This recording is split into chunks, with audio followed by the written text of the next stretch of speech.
Objeto de intensas discusiones acerca de su existencia, legitimidad y originalidad. Estos debates, lejos de ser meramente teóricos, se inscriben en una lucha por el reconocimiento epistémico frente a la hegemonía eurocéntrica que ha dominado la historia de la filosofía. En ese marco, es posible distinguir al menos tres momentos históricos y conceptuales que han estructurado esta discusión. La formulación inicial, entre los 60s y 70s, la radicalización teórica entre los 80s y 90s y el giro decolonial desde los 2000 en adelante. La formulación inicial. En la década de los 60s y 70s emergen con fuerza las primeras formulaciones sistemáticas sobre la posibilidad de una filosofía latinoamericana.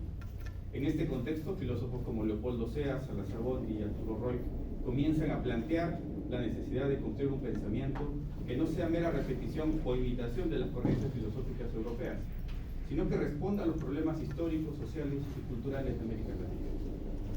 Uno de los hitos de este momento fue la obra de Salazar Botti, quien sostuvo que la filosofía en América Latina ha sido una filosofía sin sujeto, es decir, una actividad que no ha emergido de nuestras propias condiciones históricas, sino que ha sido asumida como un saber importado. En su célebre ensayo Existe una filosofía de nuestra América, afirma que la filosofía auténtica es aquella que emerge de una realidad vivida y problematizada desde ella. Del mismo modo, Leopoldo Sea propuso una filosofía de la historia de las ideas latinoamericanas, orientada a recuperar las raíces culturales del pensamiento producido en la región, en diálogo con la historia y los procesos de emancipación. En este periodo se gesta una primera toma de conciencia sobre la necesidad de una filosofía situada y crítica, que problematice la dependencia cultural y el eurocentrismo epistémico. Radicalización teórica, 80s y 90s. Durante la década de 1980 y 1990, los planteamientos se profundizan y se radicalizan. Surge en este momento el movimiento de la filosofía de la liberación, liderado por Enrique Dussel, Horacio Ceruti, Mario Casalla y otros, quienes proponen una relectura estructural del lugar que ocupa América Latina en la constitución del pensamiento filosófico moderno. Enrique Dussel propone una ruptura epistemológica con la filosofía eurocéntrica, argumentando que la modernidad se construyó sobre el silenciamiento y la exclusión del otro colonial. Desde esta perspectiva, la filosofía latinoamericana debe emerger como una crítica del oprimido, desde la exterioridad del sistema, recuperando la voz histórica de los pueblos originarios, afrodescendientes y sectores excluidos. Este periodo también se caracteriza por una mayor atención a las categorías socioeconómicas, políticas y religiosas que atraviesan el pensamiento latinoamericano. Se introducen nociones como totalidad, alteridad, praxis y liberación, que articulan la reflexión filosófica con las luchas sociales. En lugar de buscar autenticidad en términos culturales, se busca la liberación en términos estructurales, lo cual convierte a la filosofía en un acto político. Voy a saltarme lo del giro decolonial y expansión, que es el tercer momento. Es muy corta la comienzo. Paso al segundo punto, a la biografía tradicional y la biografía filosófica. Como ustedes saben, la biografía es una rama de la historia. Se la ha trabajado mucho, hay muchas biografías. Yo, de hecho, sí, quise hacer una biografía filosófica, está por la influencia que tengo de mi maestría en historia. Yo me especialicé en el siglo XVII, en la época colonial. Y bueno, también estoy interesado por las vidas personales y bueno, he intentado explorar esto de la biografía filosófica, que sería como un nuevo marco teórico. Dice, la biografía ha sido desde la antigüedad una forma de preservar y transmitir la memoria de figuras destacadas. En su modalidad tradicional, la biografía se ha centrado principalmente en la secuencia cronológica de eventos vitales: nacimiento, educación, carrera, relaciones personales, reconocimiento y muerte. Este tipo de relato, aunque valioso, tiende a separar la vida del pensamiento, tratando las ideas del autor como si hubieran emergido en un plano abstracto, independiente de sus vivencias personales, conflictos, emociones, redes y coyunturas históricas. En cambio, la biografía filosófica propone una articulación más profunda entre vida y pensamiento, partiendo de la premisa de que las ideas filosóficas no surgen en el vacío, sino en constante diálogo con las experiencias del autor y su contexto. En esta perspectiva, la vida no es un simple telón de fondo de la obra, sino una fuente activa de significación. Fundamentos de la biografía filosófica. La biografía filosófica se apoya en una concepción hermenéutica e histórica de la filosofía. Desde esta óptica, las ideas no son entidades universales, atemporales, sino que están situadas históricamente, culturalmente y subjetivamente. Esto implica una lectura contextualizada del pensamiento filosófico, que reconoce la influencia de los afectos, las relaciones personales, las tensiones internas, los fracasos y los compromisos ideológicos en la elaboración de su entorno. Didier Eribon, de quien me baso porque él ha hecho una biografía de Michel Foucault y él allí plantea algunos conceptos. En su biografía de Michel Foucault señala que la vida del filósofo francés no puede escindirse de su pensamiento. Para Eribon, comprender las ideas de Foucault exige atender también a sus vínculos con redes intelectuales, su compromiso político, su sexualidad, su experiencia como sujeto marginalizado y su inserción en campos de poder y de saber. La biografía filosófica, en este caso, se convierte en una reconstrucción no solo del itinerario vital de Foucault, sino del modo en que su existencia encarnó las problemáticas que analizó teóricamente. Asimismo, Raymond también he trabajado este texto de este autor que ha elaborado una biografía de Wittgenstein. En su monumental estudio sobre Ludwig Wittgenstein, sostiene que las preocupaciones filosóficas del autor austriaco son inseparables de su sensibilidad espiritual y emocional. Monk critica las lecturas que presentan a Wittgenstein como un lógico abstracto, desligado de su profunda religiosidad, sus angustias personales, sus contradicciones internas y su radical búsqueda de pureza moral. En este sentido, la biografía filosófica revela la unidad entre la vida interior del pensador y la radicalidad de su pensamiento. Ambos enfoques coinciden en que los textos filosóficos deben ser leídos no solo como producciones racionales, sino como expresiones existenciales enmarcadas en trayectorias biográficas complejas.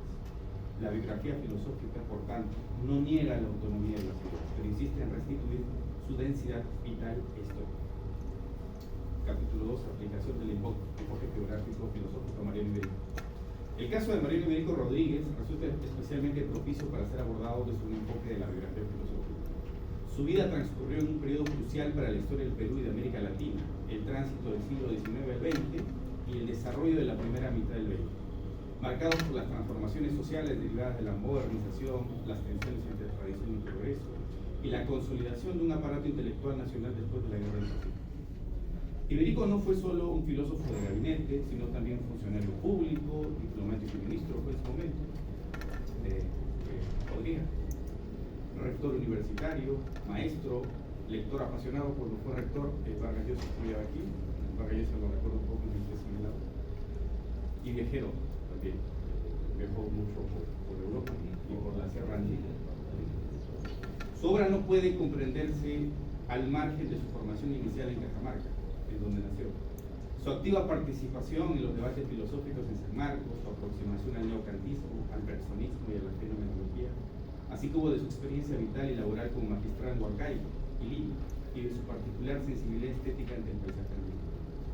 Nació en 1892 en el norte peruano, hijo de padres chachapoyanos. Estudió en el Colegio San Ramón, reconocido por su educación liberal, orientada a las clases medias y altas de la época, y donde ya se enseñaba filosofía como un cuerpo docente destacado. Desde temprana edad padeció una afección ocular que, sin embargo, no le impidió seguir su vocación intelectual. Siendo aún joven, se trasladó a Lima para continuar sus estudios en la Universidad de San Marcos, donde fue discípulo de la élite de civilistas. Uno de ellos, aunque sus maestros se inscribían aún en la tradición positivista, Iberico desempeñó un papel decisivo en la transición de las nuevas corrientes, como el bergsonismo, y fue una figura clave en la profesionalización de la filosofía como disciplina académica. En los años 20 también participó activamente como polemista en los debates intelectuales sobre la crisis de Occidente, que abrió Peglia. Durante esa misma década fue maestro de la llamada generación del centenario e influyó en figuras como Jorge Basada. Se ha hablado muy poco de la influencia acerca de la filosofía de la historia, desde Mariano Iberico hasta Jorge Basada. Lo ha influenciado mucho.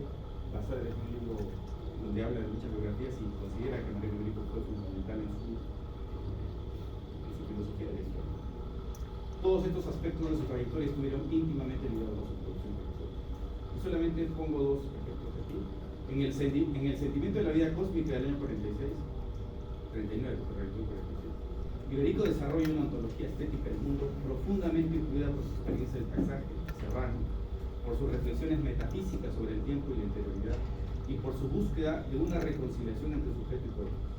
Esta obra no puede entenderse como una abstracción teórica desvinculada de sus vivencias personales, sino como una elaboración filosófica que nace del asombro, el silencio y la contemplación de la naturaleza andina, vivida desde dentro.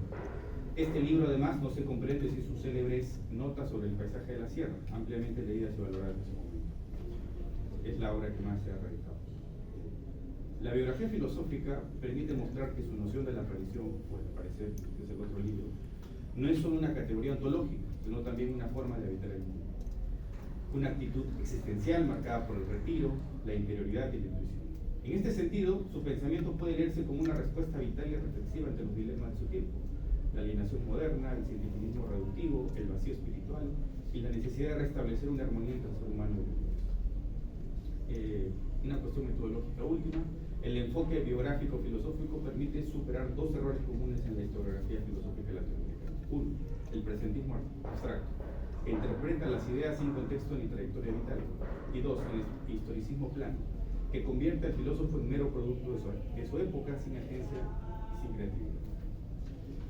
La biografía filosófica se sitúa entre ambos extremos, permitiendo leer al autor como un sujeto situado, un pensador que, en diálogo con sus circunstancias, elabora conceptos, críticas y propuestas que poseen densidad histórica y vital, pero también potencial. Conclusiones. La figura de Mariano Iberico Rodríguez representa una oportunidad privilegiada para pensar una filosofía peruana situada, original y crítica. Su vida y obra no pueden ser comprendidas por separado. Sus ideas filosóficas son producto de su experiencia personal, sus conflictos vitales y su compromiso con los dilemas de su edad. La biografía filosófica permite articular estos elementos, ofreciendo una mirada integral sobre el pensamiento de Iberico y con ello contribuyendo a la consolidación de una tradición filosófica latinoamericana. Esa es mi entrada a la filosofía latinoamericana, desde la biografía filosófica. Este enfoque cuestiona el eurocentrismo y reivindica el valor del pensamiento contextualizado. Por tanto, la investigación aquí presentada constituye un aporte pionero en los estudios filosófico-biográficos en Perú y una invitación a repensar nuestra historia intelectual desde nuestro propio protagonismo. ¿Eso es todo?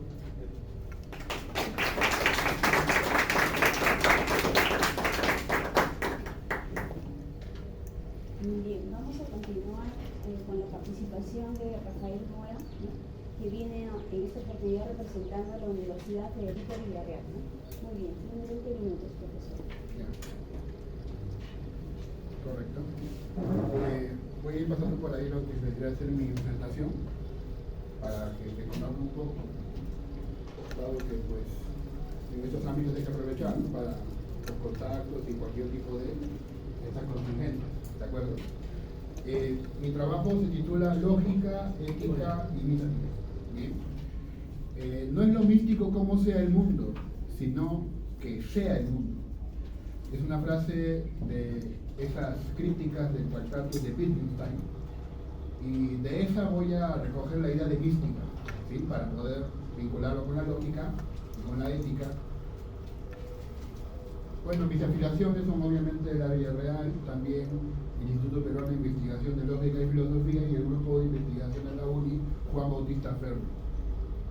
Quisiera pues dedicar este trabajo a quienes se esfuerzan por pensar con claridad, actuar con justicia y vivir con asombro. Que este trabajo sea un puente entre el pensamiento riguroso y la vivencia transformadora. ¿Cuál es el problema central entonces? Obviamente la conexión entre estos tres aspectos.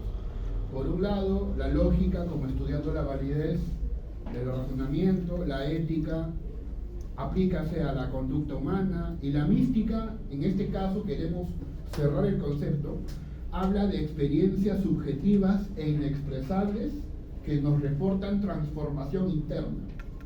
A eso me voy a referir con mística o lo místico.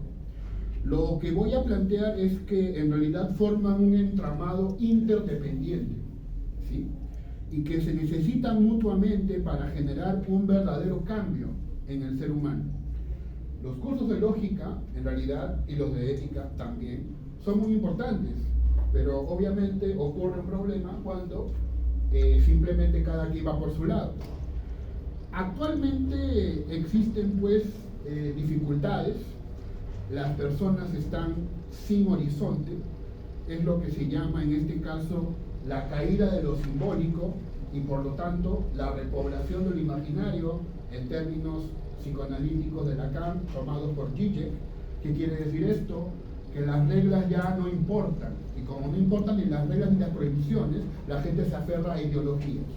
Es por eso que hoy día hay tantos terraplanistas, tanto esoterismo New Age, tanto pachamamismo radical, fundamentalismo, sectas, gouquismo, conspiracionismo. Ocurre esto pues porque hay un vacío donde las reglas ya no son lo que eran antes. Entonces la forma de conectar lógica con ética se hace a través de la mística. Por ejemplo, un estudiante que solamente elige su carrera por el dinero, digamos. Ahí hay una razón. Entonces tenemos la lógica. Pero pues obviamente intenta compensar este vacío de repente con algún tipo de activismo, con algún tipo de voluntariado. Ahí está la ética.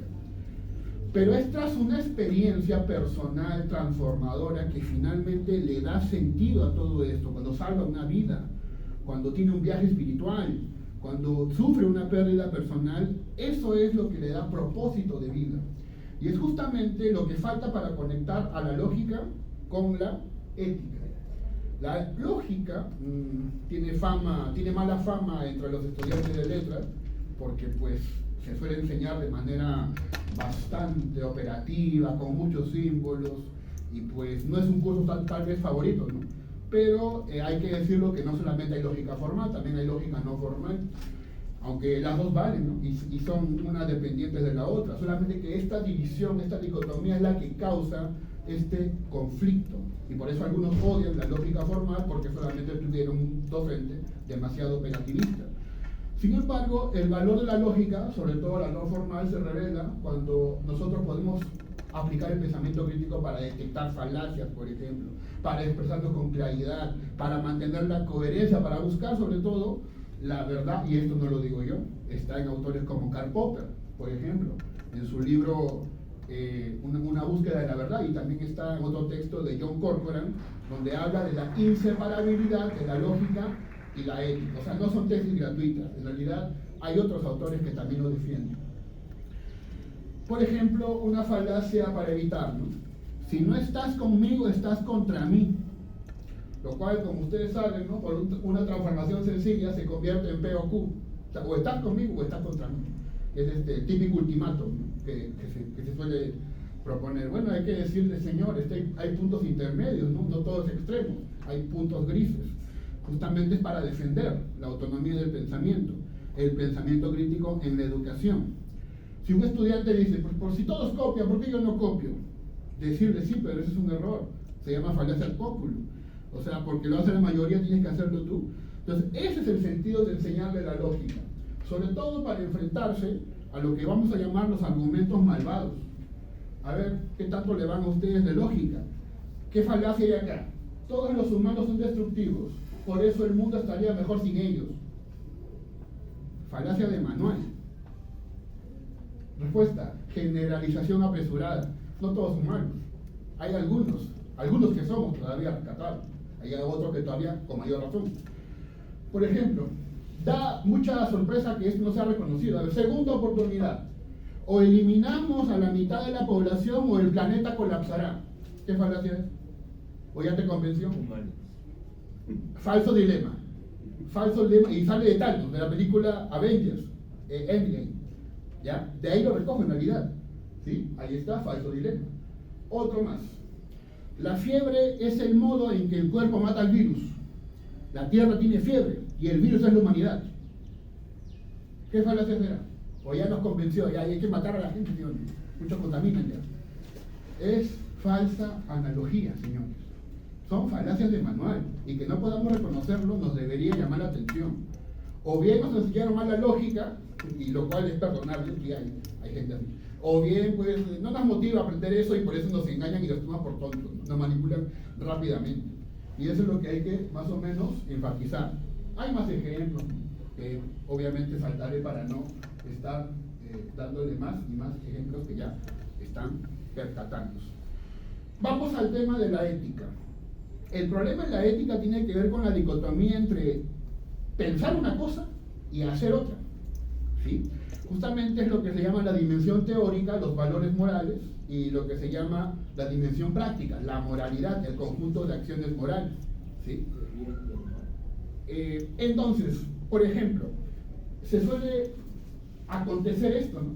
Un político que predica la lucha contra la corrupción, pero está involucrado en sobornos. Profesor que exige puntualidad y respeto, pero llega siempre tarde a clase, imaginemos. O no respeta a los tipos asignados a la ponencia. Persona religiosa que predica el amor al prójimo, pero discrimina e insulta a otros. Y aquí pongo el feliz ejemplo de nuestro alcalde actual, que él dice que él ama a la Virgen María, dice amor a Dios, ¿no es cierto? Amor al prójimo, ¿verdad? Y tanto amor al prójimo que, bueno, llama ignorante de porquería a Juliana Oxenford. Sí, claro, ¿no? Así hay que expresarse, ¿sí? Es coherente con el amor de Dios. ¿Será cierto eso? Claro que no, ¿no es cierto? Entonces es por quitar la dicotomía entre lo que es hacer una cosa y lo que es pensar de otra manera. Entonces, a esto se le llama hipocresía. Es la hipocresía, la que denunció Nietzsche, ¿no? Cuando hablaba de la muerte de Dios. Exacto. Pero otra, obviamente, por otro camino. Yo quiero decirles que en realidad la lógica operativa que están viendo acá son señales de ética en el fondo. Esa fórmula que ven ahí, no P, entonces Q y no Q, por lo tanto no P, que vendría a ser el resultado de la reducción al absurdo, básicamente se puede transmitir como un concepto ético. Si alguien se contradice, entonces no hay que creerle. Si alguien dice que mentir está mal, pero después más tarde justifica la mentira, no hay que creerle. Eso es una regla lógica. Otra regla lógica es la que ven ahí, ¿no? Q y no Q, por lo tanto P. De una contradicción se sigue cualquier cosa. Eso se llama ex contradictiones quod liber. Es una regla de la época medieval. Si alguien se contradice, pues no se puede confiar en su criterio. Una persona que dice la violencia nunca es justificable, ¿no? Ah, no, pero con los hurtos sí, ¿no? Con los hurtos sí hay que terminarlo, ¿no? Es peligroso. Ya, pues, pero ahí te estás contradiciendo, ¿no? Entonces lo que digas después va a ser desconfiable. Y también, por supuesto, la coherencia entre valores. P, entonces, Q o no Q. Todas son tautologías, ¿ah? Tautologías muy sencillas, tampoco te he puesto cosas de lógica de segundo orden. Son cosas muy básicas, ¿sí? Entonces, la ética necesita, pues, de la lógica. La ética de Aristóteles, basada en la virtud. La ética kantiana, basada en el deber. La ética de John Stuart Mill, también. Todas ellas tienen componentes lógicos interesantes, argumentos propios, modelos de argumentación. Por ejemplo, Kant rechazaría abiertamente el aborto, ¿no? Bueno, también hay situaciones. O, por ejemplo, una propuesta de tipo utilitarista aceptaría el consumo de drogas bajo cierto tipo de parámetros. O sea, hay modelos argumentativos, no son simplemente colección de valores. Y finalmente lo que queremos enfatizar, lo místico, que es lo que va más allá de la razón, pues sí, es suprarracional. Planteamiento que lo rescatamos de Wittgenstein. Lo místico, en realidad, es aquello que no se puede decir, solo se muestra. Es aquello que no se dice, sino que se vive. No hay que decir te amo, hay que amar. No hay que decir Dios existe, hay que vivir como si existiera. Básicamente es la lectura que tenemos acá de Wittgenstein, y son esas experiencias místicas las que se relacionan con la vida misma, las que nos dan este componente transformador. Acá hay una advertencia, ¿no? Cuando digo místico no me refiero a temas necesariamente religiosos, ni ritualistas, ni míticos, con todo el respeto que merece esa línea de investigación, con todo el respeto. Tampoco me refiero a los delirios místicos, ¿no? Que en realidad son síntomas de esquizofrenia, ¿no? Esas personas que creen hablar con Dios o algo así. No me refiero a eso. A lo místico simplemente es aquello que es una experiencia subjetiva, transformadora, que tú dices, me pasó esto, ahora voy a hacer así. Y lo cumples hasta el último de tus días. De nuevo, esto no es gratuito, lo recogemos de Walter Redmond. Él habló de la mística, lo cual me sorprendió mucho, porque qué raro que un lógico hable de temas así. Entonces le tomé la palabra y lo desarrollé. Bertrand Russell también habla de lo místico, pero para darle con palma, para decir que no, este es poco objetivo, esto no es un camino seguro. Y bueno, finalmente Wittgenstein, a quien recojo con mayor énfasis. Para Wittgenstein, en realidad, lo importante es vivir, la forma de vivir y no tanto lo que hay que decir. Entonces, para Wittgenstein, lo místico es una forma de ver el mundo más allá del lenguaje. Tiene un valor filosófico afirmativo, revela lo que el lenguaje no puede decir. Y por supuesto, tiene una actitud lógica, pero abierto a lo inexpresable. Lo acepta como parte esencial de la vida humana. Vamos a dar unos ejemplos para que esto se entienda. No sé si conocen a John Francis. John Francis es una persona que tuvo una experiencia, vivenció la contaminación in situ, vio que algunos animales estaban totalmente embarrados en crudo, en petróleo, que se derramó, y esto le dio bastante congoja, impacto, que decidió guardar silencio por 17 años y caminar durante 22 años. En todo ese lapso aprendió lenguaje de señas y obtuvo 2 licenciaturas y un doctorado. Más que yo, incluso hablando muchas cosas, pero él sin hablar nada, logra todo eso. Digamos que fue una promesa, digamos que fue una especie de redención. Ahí está justamente la lógica, la ética y la mística. La lógica comprende que hay un daño ambiental. Ética opta por vivir con radical coherencia, y ahí está lo místico. Esta experiencia silenciosa lo cambia. Por supuesto que también hay estos ejemplos en casos religiosos, de personas que... Pero he querido escoger ejemplos que no sean necesariamente religiosos, aunque sí, la mayoría son religiosos, y de filósofos, que por alguna razón cambian su vida, como Albert Camus, por ejemplo, tuvo una experiencia así. Ismael Bea, que fue un niño soldado. Imagínate, ¿no? Vivir en África subsahariana y te capturan un grupo guerrillero y te hacen soldado de niño a los 5 o 6 años, manejando un rifle, matando gente, drogándote. Lo rescata la UNICEF y él primero se opone, pero luego comprende, no, están utilizados, están lavados el cerebro, tienen que cambiar, y le hacen la educación, que hoy en día es un escritor, que incluso ayuda a que los niños recapaciten, o mejor dicho, puedan salir de ese momento de trauma a causa de haber sido secuestrados por grupos guerrilleros. Bien, entonces acá hay un par de ejemplos pues que dan cuenta de esto, de cómo se conecta la lógica, cómo se conecta con la ética y la mística. Entonces, básicamente, ¿no? La idea fundamental de esta presentación tiene que ver con el poco corazón que existe en algunos cursos de lógica y también el poco contexto que le dan a algunos cursos de lógica. Le dan un contexto tan pobre o tan desconectado de la realidad que el alumno incluso lo aprueba pues por aprobar y se olvida de eso. Prueba de ello es que hay poquísimas tesis de lógica, ¿no? Cosas de pensamiento crítico, incluso estudio de falacias. Qué tan fácil es agarrar un periódico y encontrar falacias, ¿no? ¿Sí? No lo hacen. No sé si por descuido, por cualquier tipo de situación. Muy bien, excelente. Entonces, ese es básicamente el fin del asunto. La ética también. Los cursos de ética se enseñan en desconexión con lógica. Aquí yo llevé un curso de ética, no vamos a decir nombres ni nada, pero claro, ¿no? Era una recopilación de conceptos, ¿no? de conceptos, ¿no? y la argumentación, maestro, del debate, ¿no? El armar argumentos y comparar puntos de vista, no, eso se deja preparar, ¿no? Usted lo hará, supongo, en su casa, ¿no? Entonces, justamente, ¿no? Es el asunto que nos convoca, ¿no? Una ética sin lógica es hipocresía. Y una lógica sin ética es frialdad. Ambas deben ir de la mano. Y lo que permite que esto cuaje en uno, o sea, ya para decirlo de forma más directa, es una vivencia personal, ¿no? Necesariamente que te cambia, que te arroja al abismo, ¿no? Nietzsche decía, ¿no? Que bueno, en realidad es una tergiversación, ¿no? O tal vez lo dijo él, que cuando uno mira mucho tiempo al abismo, ¿qué seguía?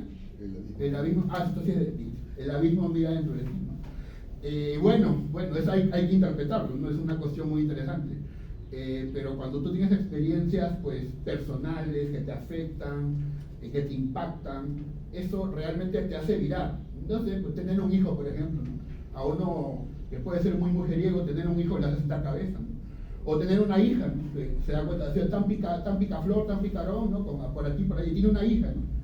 Y se acuerda de todo lo que hizo y lo que le puede pasar a su hija. Entonces recapacita, piensa, no, ahora voy a hacer así, esto no va a pasar, no voy a cometer esa cadena de dolor, ¿sí? Entonces, esto, en mi opinión, es importante para que los cursos de lógica tengan más corazón y los cursos de ética tengan más razonamiento, ¿no? Ambos de la mano deben formar al estudiante para que pues, pueda entender que en realidad es importante, ¿no? No solamente, digamos, predicar, sino también practicar, ¿sí? Esa sería entonces mi presentación. Muchísimas gracias. ¿Y las preguntas anteriores? Al final, sí. Bueno, vamos a continuar entonces, para no perder tiempo, con la participación del profesor, destacado profesor de la Escuela de Filosofía, Fernando Muñoz, con su ponencia El glorioso vencedor o el héroe divino, ¿no? La historia de Onomácrito, el piadoso falsificador de la tradición homérica. Muy bien. Buenas tardes. Quiero agradecer a cada uno de ustedes, en particular a aquí bellas damas que nos dio de tiempo. Pilar, Marcos, fueron alumnas y amigas. Y también, por supuesto, a ex alumnos, Carlos y Rafael, aunque estuvo un poco de incógnita, pero al fin y al cabo nos conocemos y no nos olvidamos. Lo que he traído hoy día es un trabajo que probablemente se haga librito alguna vez, porque, como han escuchado, tiene un aporte. Me permito hacer algunas correcciones a grandes estudiosos de la mitología griega. Desde aquí, y para que ustedes les sea fácil seguir la lectura del comentario que voy a hacer, les he traído la ponencia escrita, que dicho sea de paso, y no tengo que no se la ley, debe de hacerse en el Congreso para evitar que haya tantas ponencias que nos quitan el tiempo, porque esta vez el Congreso no ha pedido ni han exigido semillas. Entonces hay 200 ponentes, como todos sabemos. Más cantidad, menos calidad. Y nos quita público. Es la manera como ha enseñado el profesor Rafael. Palabra, sombra de la acción. Aquí está mi investigación, acá está mi ponencia, que dudo mucho que la publiquen. Además publican las ponencias. El único congreso que ha tenido publicación hecha ha sido el primer congreso, y este es el 20º congreso de filosofía. ¿Dónde están los otros libros de publicación? ¿Dónde están? Están tan igual como la presentación que hicieron por parte de Senón de Paz sobre 40 años de la muerte de Salazar Borda. ¿Qué han avanzado los seguidores de Salazar Borda? Han escrito una línea más sobre su antropología filosófica, sobre su filosofía de la liberación, y todavía para colmo, el primer día le han dado la palabra a dos profesoras que no sabían nada de Salazar Bondi, salvo la lista de lectura que han hecho de los libros de Salazar Bondi. ¿Qué es esto? ¿Qué es esto? Acá está el texto para que ustedes lo sigan y lo critiquen. En especial lo critiquen, porque a mí no me gustan los elogios. Puede haber discrepancias, sí, pero no los elogios. Tiene las siguientes partes: una introducción, luego el primer capítulo me dedico a Heracles, su nacimiento, niñez y adolescencia. Segunda parte del texto, la encrucijada de los dos caminos que va a vivir el joven Heracles. Tercero, Homero, la fuente de la sabiduría tradicional griega. Cuarto capítulo, Onomácrito, el poeta sabio erudito que va a hacer la falsificación, la tergiversación, algunos versos que va a introducir en la obra de Homero. Y por último, ¿cómo es que eso se empodera? Gracias a Píndaro, y se va a repetir hasta nuestros días, que es la versión oficial. Heracles como héroe divino, porque el título de la ponencia es el Calínicos glorioso vencedor o el héroe divino, la historia de Onomácrito, el piadoso falsificador de la tradición homérica. Y por último, si me permiten, este texto lo he comentado con mis alumnos en este año, en este semestre, el primer semestre, a los pocos meses, pocos meses de la muerte de mi padre, a quien le dediqué con esta dedicatoria. En memoria a Abelardo Muñoz Moreno, maestro, nuestro Abelardito, como le decíamos, y para mi familia, Calínicos, un glorioso vencedor. Un mortal vencedor, no un dios. Introducción para que entiendan el tema. Heracles, a quien los latinos llamaban Hércules, es el héroe más célebre y popular de toda la mitología griega. Las leyendas en las cuales figura su existir constituyen un ciclo completo, en constante evolución desde la época prehelénica hasta el fin de la antigüedad y sus creencias mítico-religiosas y políticas. Heracles, al igual que Dionisos, es héroe, pero mientras Dionisos lo es entre los dioses, Heracles, por sus orígenes, estaba destinado a serlo entre los humanos mortales. Esta diferencia y los distintos ciclos que constituyen su leyenda acarrea una serie de dificultades de las que eran conscientes los mitógrafos antiguos y que aún son causa de diversas controversias entre los estudiosos contemporáneos, entre los que me sitúo. De estas disputas, a mi entender, la más importante es dilucidar si Heracles fue un héroe entre los mortales humanos, es decir, Calínicos, glorioso vencedor, razón por la que se convertiría en patrono, protector y modelo a emular por los comunes mortales, de acuerdo con las tradiciones y creencias homéricas. Y la otra interpretación, que afirma que Heracles, nacido mortal, se habría convertido en héroes teos, héroe divino, entre los dioses, es decir, modelo para los comunes mortales que aspiran a conquistar la inmortalidad divina. En ambos casos e interpretaciones, ese estatus de superioridad entre los mortales se lograría a través de la práctica de la virtud, que demanda esfuerzo y extremo sacrificio, como lo explicaría y narraría Pródico de Zeus, que es uno de los grandes discípulos de Protágoras. Ahora bien, la versión e interpretación que más se ha difundido y empoderado a través de la historia es la que presenta a Heracles como héroe divino. La inició Onomácrito, falsificando algunos versos de Homero, y fue difundida por Píndaro, y luego la consolidarían los poetas helenísticos, terminando por triunfar plenamente gracias a los escritos de los padres de la Iglesia judeo-cristiana. Esta versión que cuestiono y de la que me permito disentir, como se expresará a lo largo de este ensayo, es la que repiten, para mi sorpresa, afamados estudiosos contemporáneos de la mitología griega o pagana. Así, por ejemplo, el afamado Carl Kennedy, grande de la mitología griega, afirma, cito, que Heracles entró en la vida mortal al ser engendrado por Zeus con una madre mortal.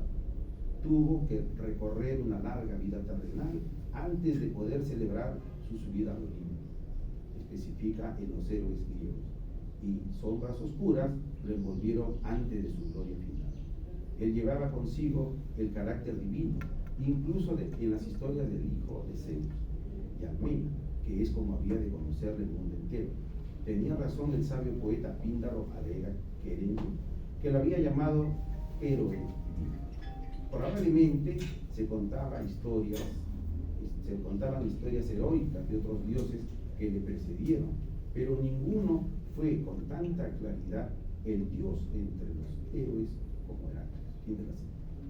Por su parte, Pierre Grimal, otro grande, señala que en la hoguera en la que Heracles ardía al final de sus días, resonó un trueno y el héroe fue arrebatado hacia el cielo sobre una nube.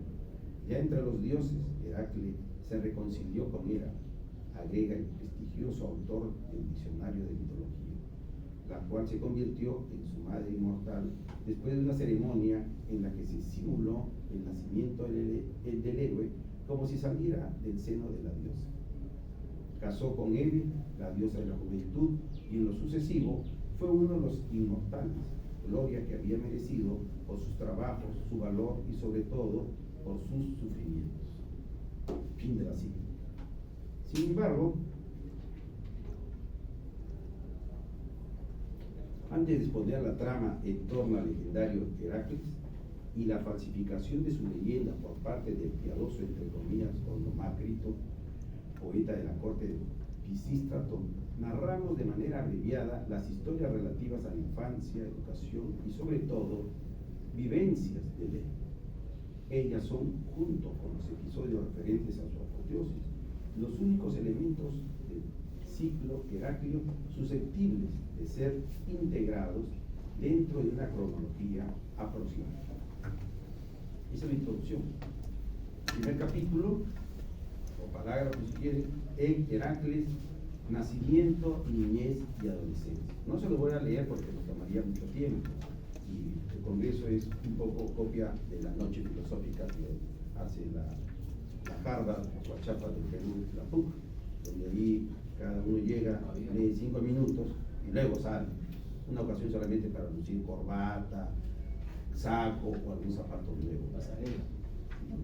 La pasarela. Sí, una pasarela. Participé una vez y nunca más. Pero quisiera leer la última parte de ese primer parágrafo.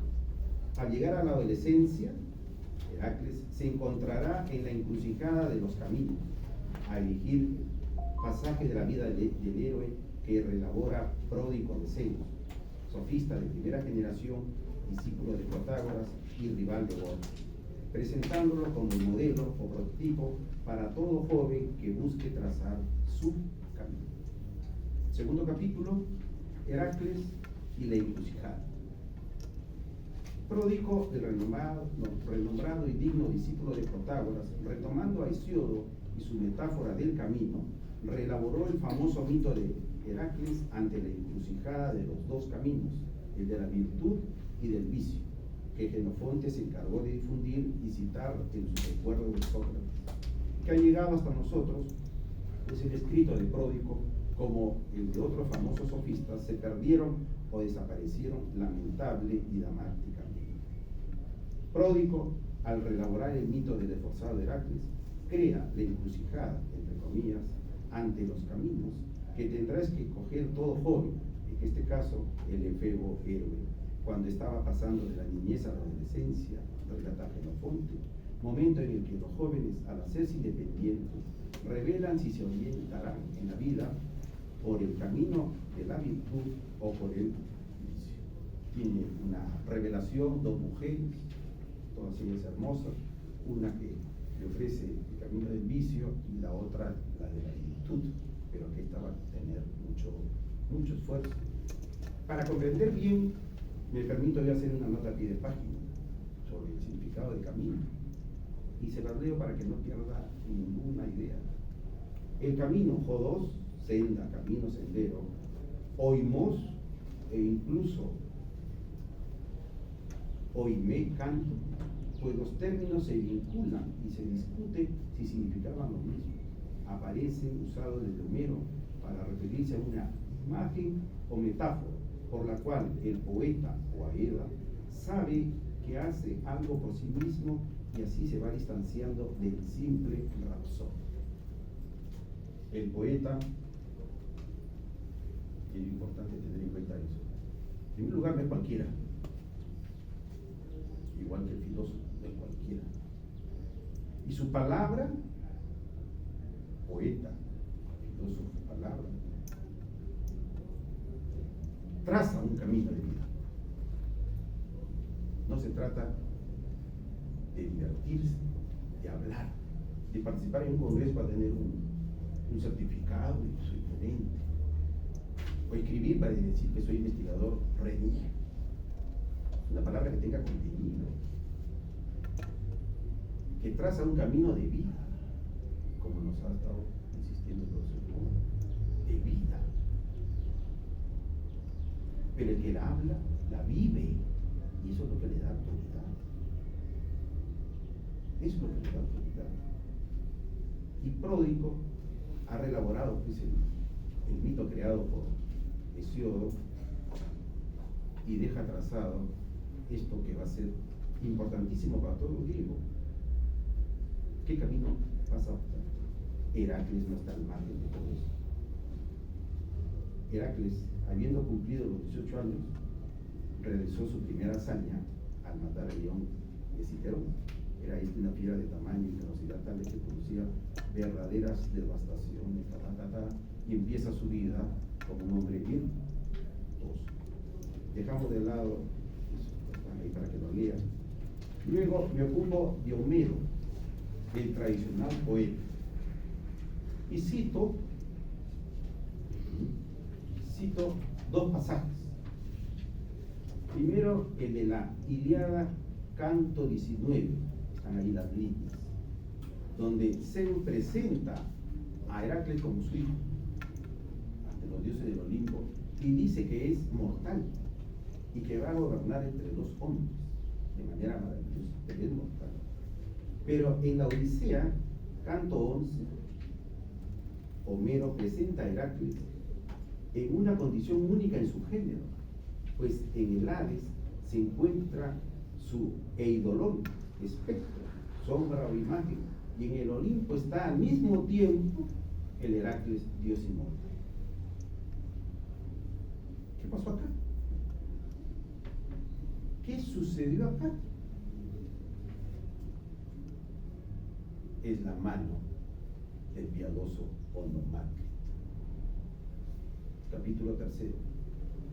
Teólogo redomado y piadoso falsificador, entre comillas. Así lo llamó el primero que dio cuenta de la falsificación, que fue el compañero de estudios, el compañero de vida y de sus tragedias personales de el gran Nietzsche, Erwin Roth, que le presentó a la famosa Andrea Salomón, y que el buen Nietzsche se la quería llevar a la cama inicialmente, pero como había sido formateado cristianamente, él creía que tenía que casarse para hacerlo. Y cuando se la propone, Andrea, ay Nietzsche, si querías pechos, ven, tómalos pues, y no necesitas llevarme a una ceremonia de matrimonio. ¿Qué explicación cabe ante estas contradicciones racionales? Pues Heracles es un humano mortal o es un dios inmortal. ¿Y cómo es que puede estar en dos lugares al mismo tiempo en condiciones diferentes? La primera explicación a estas preguntas, que constituyen un reto conceptual con respecto a la mentalidad y el tancho griega, la esbozó, que sepamos, Erwin Roth. Digo que sepamos porque siempre aquí, al menos aquí hay grandes filólogos, ¿no?, que tienen 5 libros, pero andan haciendo observaciones de que uno afirma cosas que no sabe. Que sepamos, yo no conozco libro alguno que no diga que haya sido otro que Erwin Roth, quien afirmaba que en la poesía homérica se toma muy en serio que toda alma psique, al separarse del cuerpo, va al Hades, y ahí permanecerá por siempre en la condición de ídolo, espectro o imagen. Espectro incorpóreo que escapa al contacto de todo lo que vive, como el pan, como un psique, sombra, carente de conciencia y alejado del mundo de los vivos, tal como aparece en el célebre diálogo que presenta en la Odisea, canto 11, entre el alma de Aquiles y el mortal Odiseo, fecundo en ardides, que ha realizado el viaje que a ningún mortal le está permitido ir al Hades y regresar de este cavernoso, oscuro y misterioso lugar. Por tanto, el autor de estas líneas y versos, sospechaba Erwin Roth, no es el mismo Homero, sino un teólogo redomado o un antiguo armonicista que pretende introducir la creencia en inmortalidad del alma entre los griegos, y no encuentra mejor forma que una salida al buen tuntum, es decir, como sea, retocar o presentar historias de personajes legendarios y en ellas introducir creencias ajenas a la espiritualidad griega, como es el de la inmortalidad del alma. No puede 5 minutos. No, falta. Me vas a cortar. Mucho que he pagado 100 soles por hablar. Dice Tuntum, tenemos hasta las 6:15, para las 6. No, pero para las preguntas. Dice buen Tuntum, ¿por qué? Porque por más que Onomáclito haya sido tan inteligente, se le escapó el error. Haber puesto a Heracles al mismo tiempo en el Hades y en el Olimpo. No se hubiesen dado cuenta de la falsificación si lo dejaba en el Olimpo. Hasta para ser delincuente hay que ser muy inteligente, esos son muy pocos. Años después de Roderick, George Cole cree haber identificado al poeta o al dueño de las manos que introducen en la obra homérica versos que son contrarios a la tradición griega. ¿Quién es? Onomáclito. George Cole lo descubre abiertamente, no hay duda alguna. Enrique, el domingo me pasa un correo y me dice que en National Geographic había salido un escrito hablando de Onomáclito como el gran falsificador. Y me dice, profesor, me está descaminando. Dije, bueno, porque lo has leído en National Geographic, ahora me crees. Pero me dijo, profesor, que esto llegó más lejos. Claro que sí. Bueno, me dejo de lado los datos que ustedes podrán leer y gozar en su casa. Me voy a Píndaro, en el tercer capítulo. Poeta órfico. Píndaro sí es definitivamente órfico, pero Píndaro a su vez es un gran poeta, pero poeta aristócrata, que es defensor de los ideales aristocráticos, que ya habían perdido cuando nace la polis. Y entonces, ¿él qué hace? En su poema, que ya no puedo leer con detenimiento, ¿te das cuenta? Esto merece una clase magistral. Píndaro, ¿qué hace? A los seres que sobresalen, los hombres que sobresalen en las batallas, en la ciudad y lo demás, los llama no solamente grandes que han logrado la timé, sino los llama gloriosos divinos, héroes divinos. ¿Por qué? Porque no solamente van a ser recordados por generaciones, que es lo que buscaban los griegos. El héroe era aquel que va a ser recordado por siempre, por los mortales. Y eso solamente eso es posible cuando hay nacionalidad, cuando hay nación, que es lo que no somos nosotros, cosa que nosotros perdemos y olvidamos, por ejemplo, institucionalmente a nuestros maestros. Olvidamos sus nombres, lo que hicieron. Los olvidamos hasta para saludarlos cuando los vemos. Esquiva, he sido tu maestro, lo que él esté formado, agradece. Eso solamente se da en una nación. Los griegos, ahí está en la explicación de Ana, mostraban eso. Pero Píndaro, ¿qué hace? Píndaro dice, han logrado la inmortalidad porque han ascendido al Olimpo, han logrado la inmortalidad. Y eso era ajeno al mundo griego. Cuarto capítulo, la oficialización de la piadosa falsificación.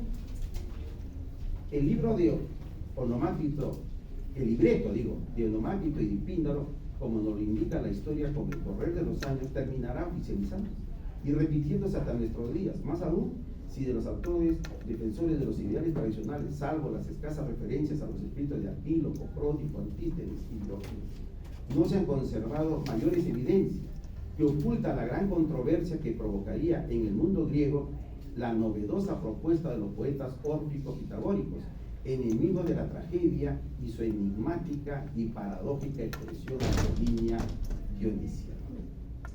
Se suceden los años y los siglos y el gran Karl Kerenyi opta por la versión de que Heracles es inmortal. ¿Cuáles son sus fuentes? Sus fuentes son poetas de la cultura helenística. Pero la cultura helenística es el periodo en el que ya Grecia ya murió. Se trata de otra cultura, una cultura donde hay ya mezcla de ideales. Ya está apareciendo la inmortalidad del alma. Entonces señalo yo a los autores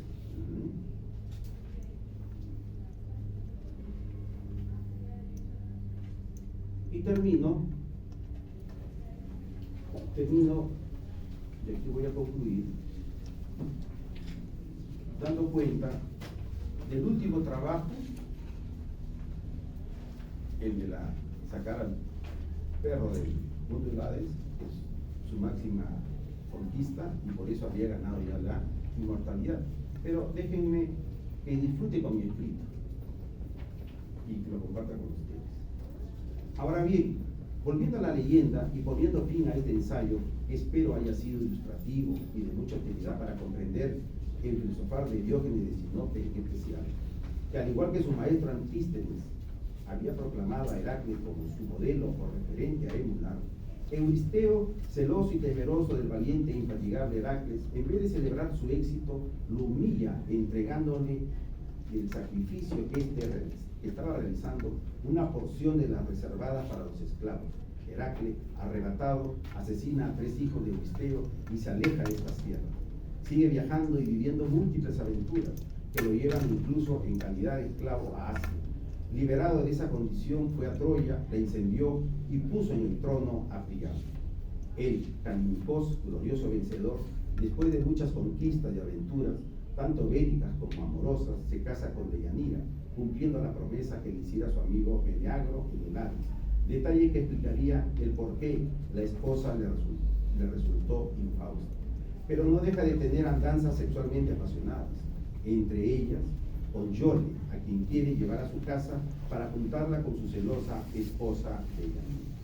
Todo terminará para Heracles cuando Deyanira, harta del promiscuo proceder de su vigoroso y valiente consorte, termina por envenenarlo, ofreciéndole una camisa que, al herir a su cuerpo, le provocaría lentamente la muerte, circunstancia que le permitió ordenar los arreglos para su pira funeral.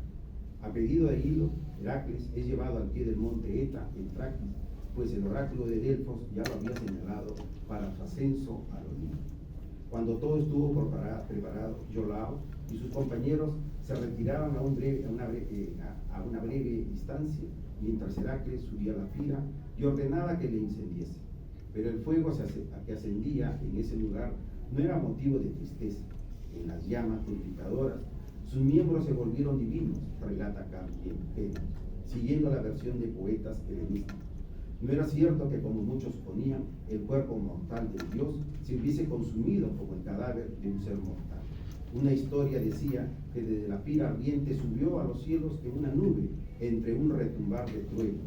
Cuando los suyos fueron a buscar sus huesos entre las cenizas, como era habitual, tras una cremación no hallaron nada. Ya se imaginarán. Heracles ya se parece a quién. A Jesús, pues, porque Kering ya le agregó en cuerpo y alma.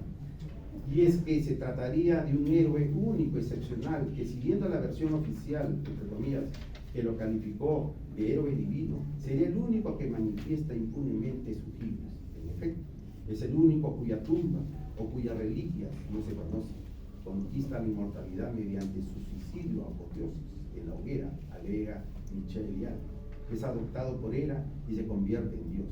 Podría decirse que Heracles obtuvo su condición divina a renglón seguido, en una serie de pruebas iniciáticas de las que salió victorioso, al contrario de lo que sucede con Gilgamesh y ciertos héroes griegos, que, a pesar de su giris, sin límites fracasaron en sus esfuerzos por alcanzar la inmortalidad.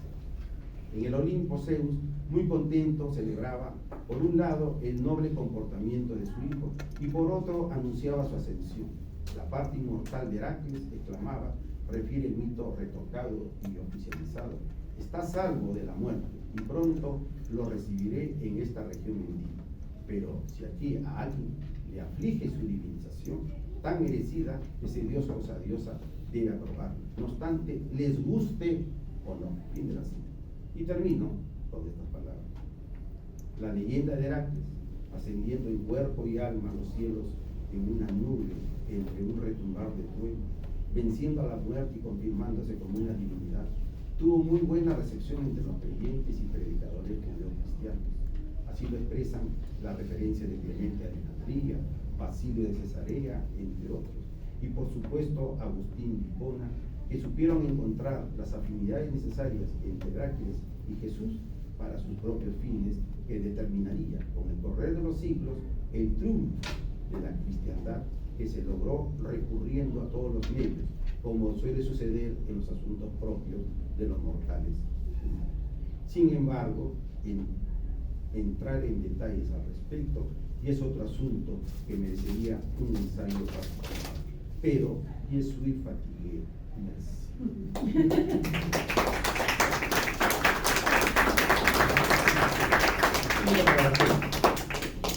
Bien, si hay alguna pregunta. ¿Sí, eso? Para Carlos Reyes, como discípulo del doctor José Lora Kahn de la Universidad Nacional de Arauquilla de Arequipa, él informó que en Latinoamérica no existe ninguna escuela filosófica, todas son copias de Europa. Con respecto al señor de la Universidad de Villarreal, le digo, la mística es parte de la física cuántica.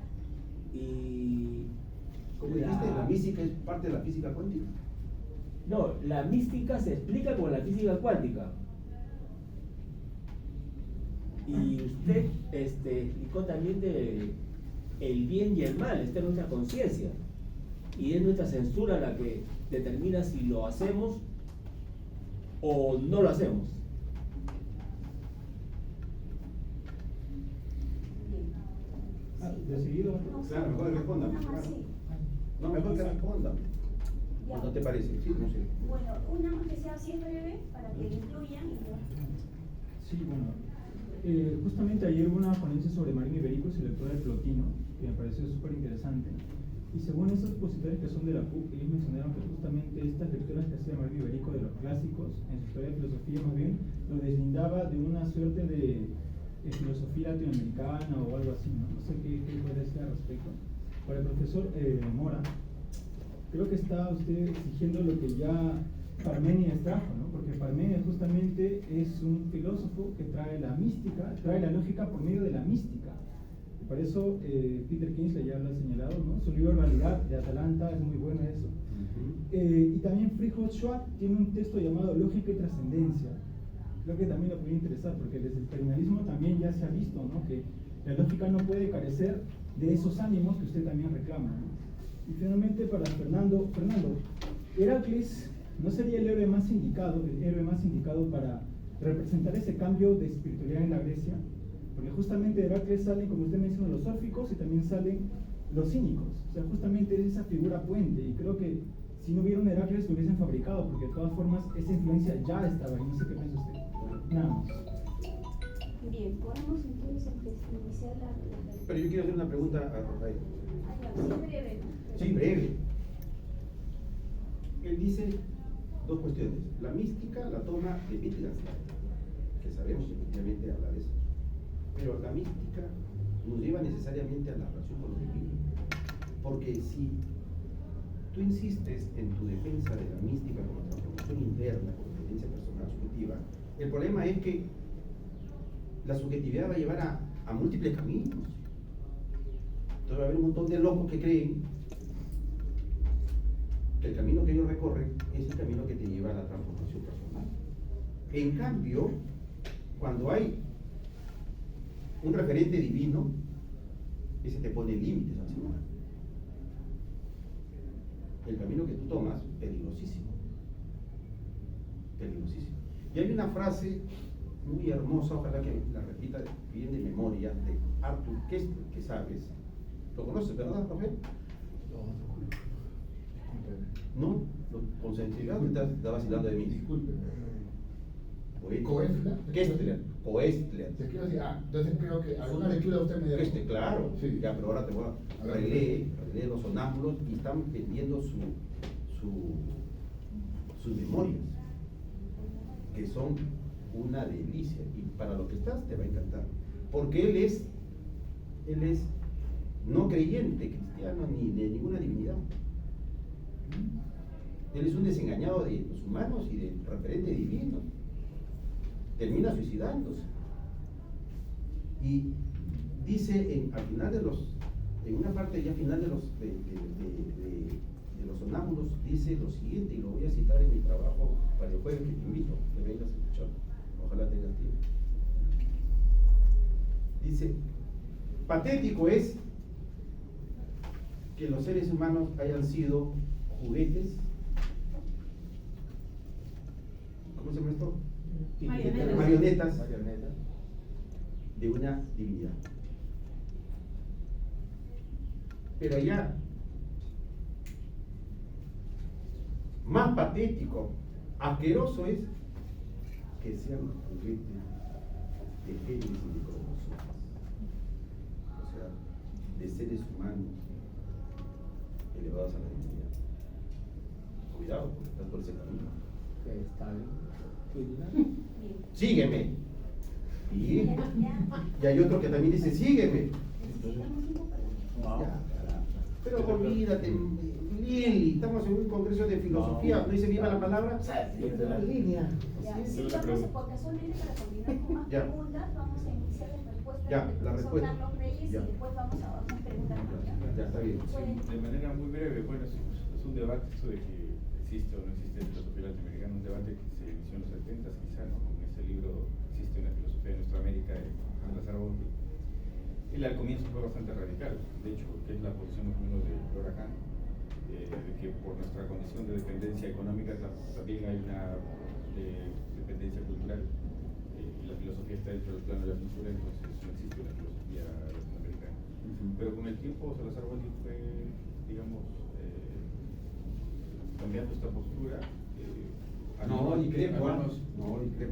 al menos en este libro Historia de las ideas en el Perú contemporáneo. Bueno, no de todos los filósofos, pero al menos Mariano Iberico dice que él tiene algunas cosas muy, muy originales, como el concepto de aparición, por ejemplo. Pero siento que varía un poco esa posición radical de inicio. Pero, claro, son conceptos originales. No se puede hablar de una escuela filosófica muy propia, o sea, que haya hecho filosofía original de Latinoamérica. Pero conceptos, ideas, sí, originales, como lo que estoy diciendo de Mariano Iberico. Sí. Sí. Agradezco las preguntas. Efectivamente, cuando habla, bueno, el tema de la mística explicada con la física cuántica es una especulación muy grande y yo no conozco tanto de física cuántica como quisiera, pero gracias por la igual la confianza para esa pregunta. El bien y el mal están en la conciencia, entonces uno lo censura y claro, sí hay un conflicto efectivamente. Claro, y ese conflicto, bueno, uno lo trata efectivamente cuando yo digo de la aplicación de la lógica en el mundo de las decisiones, de la acción, ¿no? Para no caer en esta hipocresía, entonces uno necesita aplicar el pensamiento crítico, democrático, sí, que tiene en este caso pues la necesidad de decir, de buscar un orden, ¿no? Hay un orden ahí. Bien, luego se me habla de Parménides, claro, ¿no? Esto efectivamente me remonta a mis textos de filosofía antigua, donde hubo ese tipo ¿Quién te de enseñó? planteamiento, el profesor Fernando Muñoz. Muñozowski, acuérdate. Ahí también dice. Entonces, he tenido un compañero que me habló alguna vez, también, claro, ese tipo de orientaciones, por ejemplo, en estudios platónicos, ¿no? Como la influencia mítica, ¿no? Es una línea de investigación muy interesante, del cual yo me considero en pañales, ¿no? Mi asomo fue un asomo muy, muy pequeño, ¿no? Pero sí, gracias por la recomendación, ¿no? Voy a intentar ver. Y bueno, el profesor Fernando Muñoz, interesante la cuestión que dice sobre Wittgenstein, lo divino, ¿no? Y bueno, yo aquí pues no quisiera, pero tal vez acuda al poeta Feuerbach, ¿no? O sea, no se trata de buscar ser amigo de Dios, no ser amigo del hombre, ¿no? O sea... Pero ten en cuenta la reflexión de Kessler, cuidado. que lo lleva a ese fin. Claro. Bueno, pero ¿cómo Feuerbach? Habría que ver eso, ¿no? También. También. Claro. ¿No sabes la vida de Feuerbach? Pero la vida es así, ¿sí o no? La vida es así. No. ¿Para qué vivir protegido? Cuando estás con Dios, Hay que ser maduro, afrontar el riesgo. Cuando estás con Dios, Hay terminas peligro. feliz cuando estás con Dios. Hay peligro, uno se enfrenta. Bien, a ver, vamos a dar Espérate, y la mía, espérate. Claro, Max. Los órficos, algunos de los estudiosos los maltratan a los órficos. Fueron tan incapaces de crear imágenes mitos.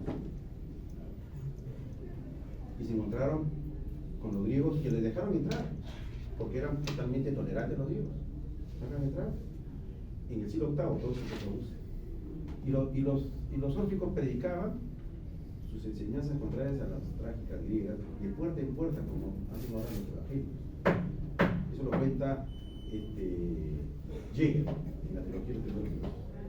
Dejaban los papelitos debajo de la puerta. Pero en el siglo VI antes de Cristo al principio es el amanecer, la madurez plena del mundo griego, la mentalidad trágica, efímera, vive el presente. Pero al finales del sexto hay la primera crisis, connotación de los persas, desórdenes, caos, y esa es la ocasión importante para que la gente en desesperación, es natural, busca trascender. Chao, de aquí me voy. De aquí me voy. Y los órficos tienen y encuentran la figura legendaria de Heracles y la tergiversan, como se hicieron con todos las figuras. Ahora, de no haber habido Heracles, probablemente hubiesen tenido problemas porque ellos eran incapaces de crear figuras, mitos, leyendas. Y sobre los mitos, para Rafael, que es muy escéptico al respecto, no interesa si los hechos que se cuentan de los héroes, de las figuras mitológicas, se dieron o no. Lo que interesa son sus enseñanzas, sus ¿cómo le llaman? Sus moralejas. He escuchado la moraleja de Llorante para ambos. Me quedo con la trágica. Que era el héroe legendario. Ese era el héroe. Una rápida. Profesor, sobre el orden de los trabajos en Heracles. En algunas versiones los trabajos están antes de el asesinato de sus hijos, de sus hermanos. Pero en Eurípides está después, no, antes, después están las anteriores. Sobre ello, ¿considera que se rebusca solamente, como dicen algunos, a que Eurípides quiso darle más, por decir, más color al texto, pero a diferencia que se podría rescatar la ambigüedad y la desmesura de Heracles? O sea, Eurípides estaría rescatando la ambigüedad y la desmesura de Heracles, que es propia de todos los héroes. Claro. Mira, lo dije hace un ratito. O sea, en los mitos, en los cuentos, en las leyendas, no interesa pues la manía que han introducido los hermenéuticos contemporáneos en tratar de establecer exactamente el orden cronológico, que es una expresión de la mentalidad del hombre moderno, del calculador, la del negociante, la del contador, la del ingeniero, que se ha traspasado a la filosofía y la han reventado. Pero tampoco es el otro extremo, las ambigüedades. Entonces, ese del orden, eso no viene al caso. Pero sí es importante el último trabajo, porque el último trabajo es el más duro, espera el premio, es engañado, se enfurece y mata mujer, hijos y demás. Y eso lo exalta Eurípides. ¿Por qué? Porque Eurípides quiere resaltar lo que ya dejó su anterior, Sófocles, del que voy a hablar mañana. El hombre es la criatura más pavorosa, terrible, en griego más lo más peligroso, que puede hacer cosas hermosas, pero también cosas monstruosas. desastrosa, pero para los griegos, en su ética flexible, uno puede arrepentirse. Y lo importante en la vida es cómo terminas. ¿Cómo terminas? Hiciste algo terrible, pero puedes terminar haciendo algo bueno. Y eso es lo que va a perdurar. Eso, que sea algo grandioso. Y más todavía cuando tu conversión, si has hecho algo terrible y terminas dejando todo eso, eso te lo van a recordar. Te lo van a recordar, pero siempre te van a recordar que tanto haya comunidad. Si no hay comunidad, ¿qué es lo que nos sucede a nosotros? Los personajes pasan y se olvida de lo bueno y de lo malo. Somos una comunidad desmemoriada, por eso que estamos al filo del abismo, como ha citado. El abismo ya lo tenemos en la cara. El próximo año ya empezó la campaña, va a haber 43 candidatos. Ay, ay, ay. Y esta vez ya no hay nadie que diga estoy limpio, porque la izquierda marxista, limpio la boca, está más bañada en caca que el personaje de la película El Niño, cuando se zambulló y se millonario. Se zambulló de Comunista de boca, terrible, de acción. terrible. No hay nadie que diga soy la reserva moral. Y hago alusión a la política contemporánea porque la vida es eso, la política. Y Rafael también ha hecho alusiones que tengo derecho. Hay una pregunta más, no sé si, Sí. si es breve nomás. Sí, es para Carlos. Estabas hablando un poco sobre la biografía filosófica. Y un poco esto me recuerda un poco qué tantas tiene poder similitud o qué aportes has cogido, por ejemplo, en la historia de las ideas y la historia de la filosofía, que mayormente estos escritos podemos darnos cuenta o ver que hay cierta forma de ver la biografía en algo, podríamos decir, filosófica o no tanto. ¿Cuál es tu opinión sobre eso? Lo primero, el amigo, lo que pasa es que Salazar Bondi, María Iberico tiene una etapa inicial en la que es progresista, después se volvió conservador. Y el debate sobre la filosofía latinoamericana es un debate incluso progresista. Y él ya no se metió a eso es que no, es difícil encontrarse. Y le quiere invitarme a ir, ¿no? Por eso. Sí, y lo hemos opacado en la historia de las ideas. Así es. Y sí, pues también estoy pensando, pues otro enfoque teórico metodológico de la historia de las ideas. Puede ser también el de Carlos, mamita, te recomiendo. Menciona eso, que lo opacaron. Sí. Ponte los pantalones y dilo. ¿Dónde vas a sustentar eso? No, sí, que ¿En Zapatos o en la Católica? no, quizá mucho. Ponte los pantalones y dilo. Porque el problema es que calla a la gente, pues. Eso es lo que sucede. Estamos llenos de sectarismo, entonces si no perteneces a mi grupo, te liquido, pues. No, tú ponlo y punto. Total, lo que quede escrito queda, compadre. Acuérdate de eso. Pero sí, lo de las historias de las ideas son marcos teóricos y metodológicos distintos, pero también estoy evaluando abordarlo desde el otro. Acá, estaba mal. Nos invitará para tu presentación. La última, por favor. La última.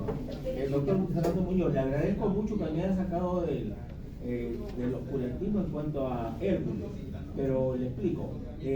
Giovanni Puyol indica que la Biblia no es más que una burda copia de la mitología egipcia y sumeria, y ahora le agrego la mitología griega. Muchas gracias.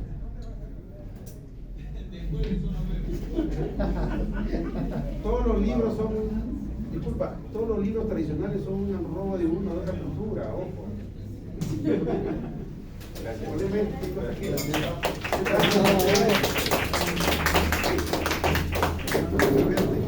Venga, jueves.